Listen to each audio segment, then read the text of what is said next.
O roteirista britânico Steven Knight se inspirou nas histórias de seu pai sobre gangsters incrivelmente bem vestidos e incrivelmente poderosos, ativos na Inglaterra da virada do século, quando inventou o clã Shelby, a família de mafiosos empunhando lâminas de barbear em Peaky Blinders. Mas acontece que a gangue de Birmingham, que empresta o nome à série, realmente existia, embora de uma forma diferente da exposta pela televisão.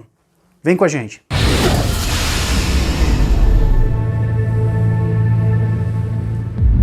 Sejam todos muito bem-vindos ao Almanac Militar. Se essa é a sua primeira vez aqui, convido a você a acompanhar o nosso trabalho se inscrevendo em nosso canal e, claro, deixando o seu like ao final deste vídeo. E você que nos acompanha há algum tempo, considere apoiar o Almanac Militar clicando aqui. O seu apoio é fundamental. Os Peaky Blinders da vida real não foram tão bem sucedidos quanto os Shelbys da série e não foram também aquela rede criminosa que evoluiu de uma pequena facção local para uma potência multinacional ao longo das 5 temporadas da minissérie. Ainda assim, os dois compartilham uma série de semelhanças básicas: o senso de moda experiente, um desrespeito brutal pela lei e uma base de membros composta em grande parte de jovens da classe trabalhadora inglesa. Esses jovens, endurecidos pela privação econômica desenfreada na Inglaterra industrial, criaram uma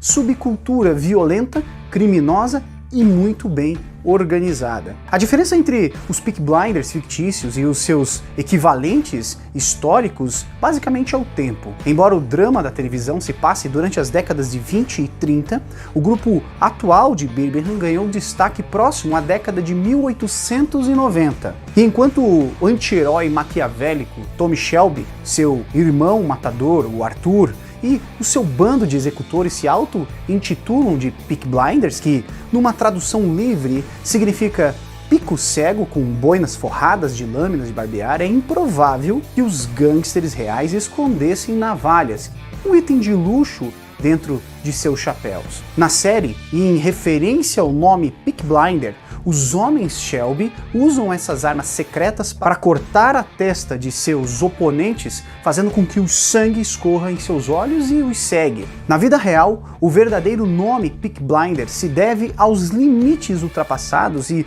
pelo fato de usarem os chapéus ou boinas para esconderem o rosto das vítimas. É possível que o apelido venha de uma gíria local, blinder, que era usada para descrever indivíduos particularmente impressionantes. Aliás, as lâminas na verdade só chegaram ao Reino Unido depois da Primeira Guerra Mundial e eram muito caras. Os gangsters preferiam então machucar pessoas com cintos e sapatos com ponteiras de ferro. Arthur Madison, um fabricante de tintas e vernizes que testemunhou em primeira mão as travessuras desta gangue, mais tarde descreveu um genuíno Peaky Blinder como alguém que se orgulhava de sua aparência pessoal e se vestia com certa habilidade. Eles usavam calça boca de sino, botas com pregos, um lenço colorido e um chapéu pontiagudo ao estilo de boina, de aba comprida e alongada. O cabelo deles eram raspados e toda a sua cabeça, exceto por aquele topete comprido e colado obliquamente na testa. Enquanto isso, as namoradas dos membros da gangue vestiam lenços de seda espalhafatosos cobrindo as suas gargantas e muitas pérolas. Porém, a aparência elegante dos Peaky Blinders reais desmentia o tratamento brutal dispensado a membros de gangues rivais, tanto à polícia e também ao público em geral. Mas afinal, quem eram os verdadeiros Peaky Blinders? A família Shelby, como eu disse há pouco, a da série, é fictícia, mas uma gangue de rua real operava já em Birmingham na virada do século XIX para o século XX. O roteirista britânico Steven Knight, ele se inspirou nas histórias de seu pai sobre gangsters bem vestidos e poderosos ativos na virada do século, quando inventou o clã Shelby. E a gangue de Birmingham, que empresta o nome à série, realmente existia, embora de uma forma diferente da empresa criminosa centrada na família. Os Peaky Blinders da vida real eram vistos por toda Birmingham, tal qual na série, e também causavam confusões e problemas das mais diversas, provocando rivais, insultando assaltando transeuntes e cometendo diversos delitos. Um exemplo de crime foi o que ocorreu no dia 21 de julho de 1898. Uma briga de rua entre os Blinders e a polícia resultou na morte de um policial. O oficial George Snipe estava patrulhando o centro de Birmingham quando ele e um colega encontraram 6 ou 7 membros da gangue que haviam bebido o dia todo e brigado a noite toda. Snipe prendeu William Colleran, de 23 anos, por linguagem obscena, mas os amigos do detido rapidamente vieram em seu socorro. Durante o confronto que se seguiu ali, um dos jovens atirou um tijolo na cabeça de Snipe com tanta força que ele fraturou o crânio em 2 lugares. O policial vai morrer então na manhã seguinte. O seu assassino, George Clogan Williams, de 19 anos, foi considerado culpado de homicídio culposo e condenado a uma vida inteira de servidão penal, um destino que deveria servir como um aviso para todos os baderneiros de Birmingham. Os Peaky Blinders visavam vítimas indiscriminadamente, escolhendo qualquer pessoa que parecesse então vulnerável. Qualquer coisa que pudesse ser roubada, eles roubavam. No dia 23 de março de 1890, por exemplo, um grupo liderado por Thomas Mucklow, inspiração para o personagem Thomas Shelby, atacou o jovem George Eastwood depois de vê-lo pedir uma cerveja sem álcool de gengibre num pub local. A vítima, em menor número, claro, sofreu contusões corporais graves, uma fratura no crânio e múltiplas lacerações no couro cabeludo. Ele passou mais de 3 semanas no hospital e teve que se submeter a uma operação de trepanação, que é uma abertura de um ou mais buracos no crânio através de uma broca neurocirúrgica. Isso serve para aliviar então a pressão intracraniana. O jornal Daily Post chamou o incidente de ataque assassino e o London Daily identificou os perpetradores como membros do Small Hat Peaky Blinders. Essa menção, por sinal, representa a referência escrita mais antiga conhecida da gangue.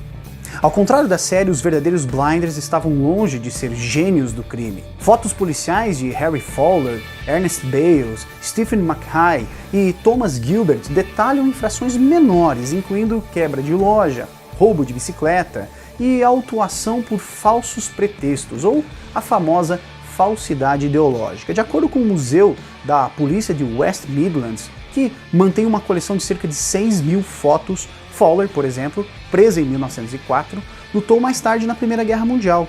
Ele passou 12 horas na guerra, enterrado vivo após um bombardeio de morteiro, e saiu da batalha com ferimentos graves. Após a guerra, o gravemente ferido Fowler ganhava então a vida vendendo cartões postais dele vestido como uma enfermeira para chamar a atenção ali da população. Para quem assistiu a série, se lembra dessa experiência dos Blinders nos túneis da Primeira Guerra Mundial, mas claro, com um fim bem diferente deste que eu acabei de te contar. Os Peaky Blinders, na vida real, dominaram Birmingham até o final da Primeira Guerra Mundial. Na verdade, uma gangue rival chamada Birmingham Boys assumiu o controle da região durante a década de 20. Ela era liderada por Billy Kimber, um gangster descrito como um homem muito inteligente e com uma habilidade para lutar, uma personalidade magnética e uma astuta consciência da importância de uma aliança com Londres. O grupo exerceu influência até os anos de 1930, quando outra gangue, liderada por Charles Sabine,